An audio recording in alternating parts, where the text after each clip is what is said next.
C'est un rapport édifiant qui vient d'être rendu public sur la situation de la ressource hydrique dans l'espace Maghreb-Mashrek. Si la région représente seulement 6% de la population mondiale, c'est la zone qui compte le plus de populations déplacées par les guerres et l'insécurité, là où la tension sur les ressources d'eau compte parmi les plus importantes au monde. Et ce qui est intéressant dans cette étude, c'est qu'habituellement, on nous explique, on nous démontre par A plus B qu'il ne pleut pas assez, que les nappes phréatiques seront bientôt à sec.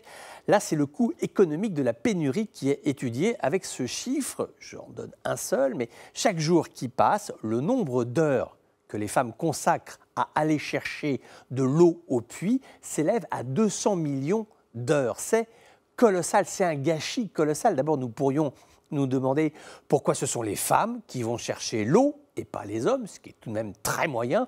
Ensuite, transposer 200 millions d'heures de travail par jour, on peut se dire, mais si cette énergie était dépensée pour créer de la richesse, du bien-être, le monde ne s'en porterait-il pas mieux? Notamment dans le monde arabe, la Jordanie, qui héberge de nombreux réfugiés syriens, doit fournir des efforts considérables pour distribuer de l'eau à tout le monde. En Irak, la saison des pluies a été épouvantable. Les grandes zones de marais qui font partie du patrimoine mondial de l'humanité, avec cette vie foisonnante que l'on a connue dans le passé, des pêcheurs, des villages, des commerçants, et bien tout cela est en train de mourir à petit feu.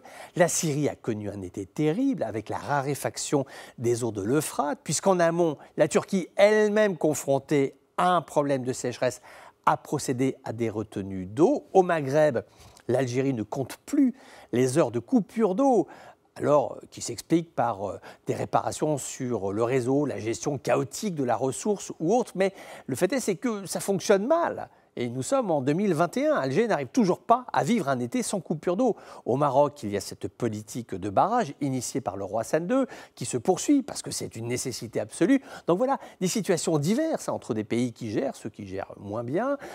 Et un point commun à nous tous, c'est cette baisse inexorable des ressources en eau qui est et qui sera génératrice de tensions politiques. Pensez que la question du partage des eaux du Nil n'est toujours pas réglée. Celle-ci est porteuse de tensions qui peuvent coûter cher au monde arabe. Quand l'eau n'est pas gérée, elle est gaspillée, elle est volée, elle est polluée par des déjections, par exemple militaires, comme c'est le cas à Bassora. Ce sont là des situations tout à fait préoccupantes, si ce n'est pour nous, au moins pour les générations futures. Il est important de penser à elles, à ces générations futures du monde arabe.